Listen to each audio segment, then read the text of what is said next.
क्या कभी आपने सोचा है कि भारत में हर साल लाखों बच्चे अपने घर, अपने दोस्त, अपना बचपन छोड़कर एक ऐसे शहर में क्यों चले जाते हैं जहां उन्हें सिर्फ एक चीज सिखाई जाती है, जीतना है। जी हाँ, एक ऐसा शहर जहां सुबह का सूरज उम्मीद लेकर आता है और रात का अंधेरा कई अधूरे सपनों को अपने साथ निगल जाता है। एक ऐसा शहर जहां लाखों माता पिता अपने बच्चों को ये कहकर भेजते हैं, बेटा बस 2 साल मेहनत कर लो, पूरी जिंदगी भर ऐश करोगे, आपकी जिंदगी बन जाएगी।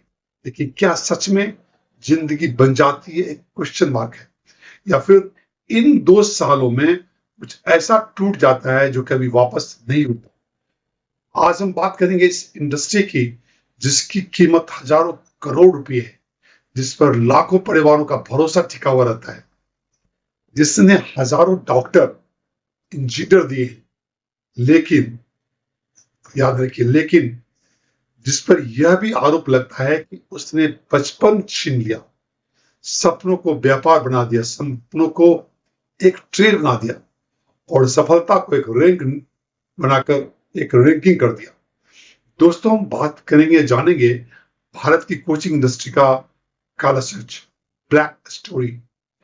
यह वीडियो किसी एक संस्थान के खिलाफ नहीं है, ये वीडियो उन सवालों के जवाब खोजने की कोशिश है जो शायद हर भारतीय छात्र, हर माता पिता और शिक्षक के मन में कभी न कभी आते जरूर हैं। तो आइए हम शुरू करते हैं सवाल से। नमस्कार दोस्तों, कल्पना कीजिए एक छात्र जो मैं ले रहा हूं इसे, मानिए उस छात्र का नाम राहुल है, जो एक मध्यम वर्गीय परिवार से है। मानिए उसका पिता एक सरकारी क्लर्क है, माँ उसकी गृहिणी है और राहुल पढ़ाई में अच्छा है। रिश्तेदार उनके ये कहते थे कि अरे यह तो बड़ा होकर इंजीनियर बनेगा। पड़ोसी कहते थे कि इसे कोटा भेजो। स्कूल वाले कहते हैं कि इसे बहुत क्षमता है, बहुत पोटेंशियल है। धीरे धीरे वह राहुल ने भी मान लिया उसका सपना इंजीनियर बनने का है, क्योंकि उसने बाहर से कुछ सुन रखा था। लेकिन क्या वह सच में उसका सपना इंजीनियर बनने का था, या फिर दूसरे की उम्मीदों ने उसे अपना सपना बनने पर मजबूर कर दिया। 12वीं के बाद पिता ने अपनी बचत निकाल करके, अपनी सेविंग्स निकाल के, मां ने यहां तक अपने गहने गिरवी रख दिए और उसी राहुल को, जिसका अपनी बात की मैं बात कर रहा हूं, उसी राहुल को उसने कोटा भेज दिया। एक शहर जहां हर दीवार पर लिखा होता है AIR, all India rank 1, top 100 में 42 छात्र। आपका बच्चा अगला टॉपर बन सकता है, क्वेश्चन मार्क। राहुल के कमरे की दीवार पर एक कैलेंडर लगा हुआ था, उस पर लिखा था कि 700 दिन तो सक्सेस के लिए है। लेकिन किसी ने यह नहीं लिखा था कि अगर सफलता नहीं मिली तो क्या होगा। आज भारत की कोचिंग इंडस्ट्री हजारों करोड़ रुपए की बन चुकी है।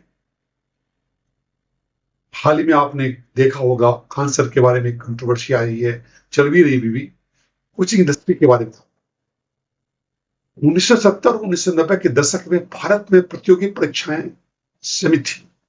सरकारी नौकरियों की संख्या बहुत ही कम थी, लेकिन उम्मीदवारों की संख्या लगातार बढ़ रही थी।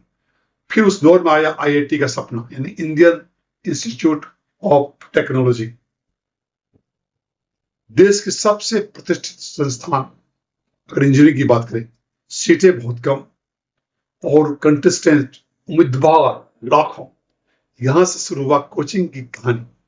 कुछ शिक्षक जो स्कूल और कॉलेज में पढ़ाते थे, उन्होंने अलग से बैच शुरू कर दिया। पहले तो उनका उद्देश्य था कि छात्रों को प्रतियोगी परीक्षा के लिए प्रिपेयर करना, तैयार करना।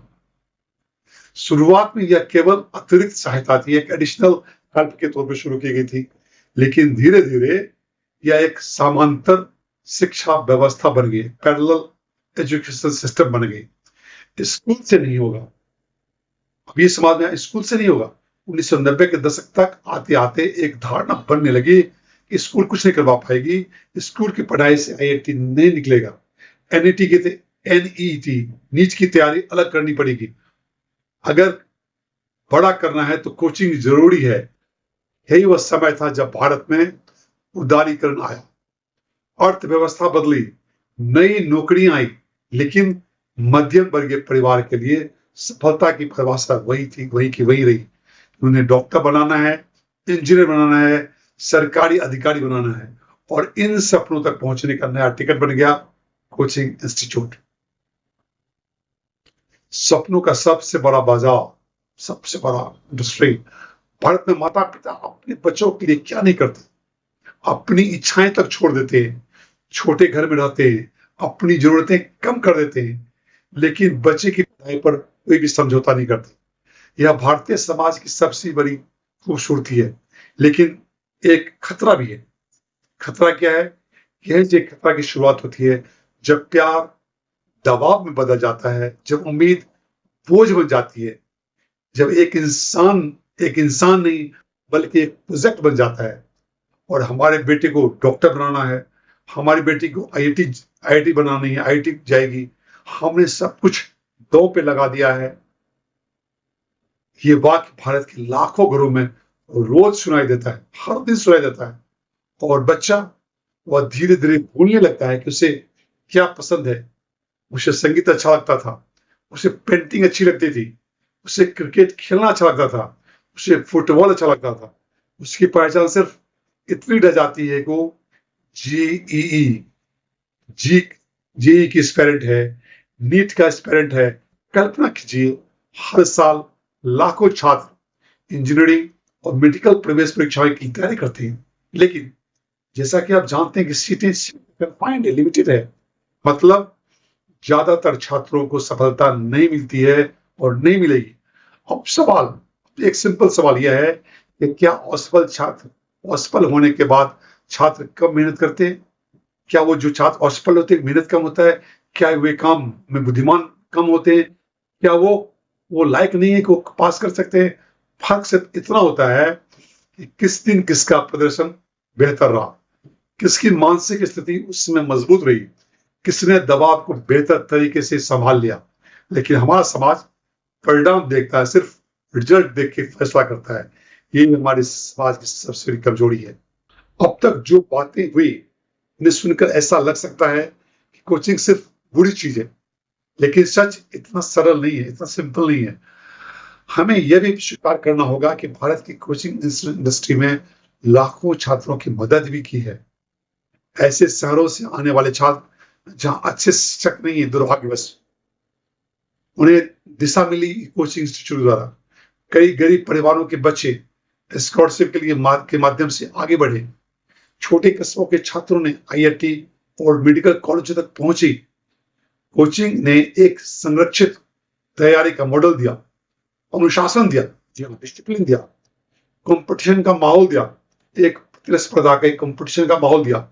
और कई छात्रों के लिए वह सचमुच एक जीवन बदलने वाला था, एक वरदान निकला। तो सवाल यह नहीं है कि क्या कोचिंग अच्छी है या बुरी, असल सवाल यह है कि क्या कोचिंग अपने मूल उद्देश्य से भटक गई है, जो सबसे बड़ा क्वेश्चन मार्क अभी है, जो जिसकी बात हम करें।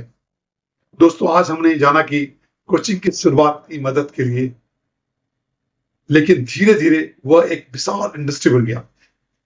हमने देखा कि कैसे भारतीय माता पिता के सपने और बच्चों का भविष्य इस व्यवसाय से जुड़ गया। लेकिन कहानी यही खत्म नहीं हुई। This is not the end of the story, क्योंकि अगले भाग में हम बताएंगे आपको, हम पहुंचेंगे उस शहर में जिसे लोग कहते हैं सपनों की राजधानी। सपनों की राजधानी का मतलब जहां से इंजीनियर डॉक्टर ही निकलता है। एक ऐसा शहर जहां हर साल लाखों बच्चे आते हैं, जहां दीवारों पर टॉपर्स की मुस्कान होती है, लेकिन हॉस्टल के कमरों में कई बार आंसू भी आते हैं। अगले भाग में हम जानेंगे कि कोटा का असली सच, यहाँ बात करेंगे कोटा का असली सच। क्या यह सचमुच सपनों की फैक्ट्री है या फिर भारत की सबसे बड़ी परीक्षा मशीन? जारी रहेगा इस टॉपिक पर डिस्कशन। अगर हमारे चैनल पर आपने पहली बार विजिट किया है तो आप सब्सक्राइब कर दीजिए, बेल आइकन को प्रेस कर दीजिए। मिलते हैं नए और नॉलेजेबल वीडियो के साथ। जी हाँ, नेक्स्ट पार्ट जरूर वॉच करिएगा। जय हिंद, जय भारत।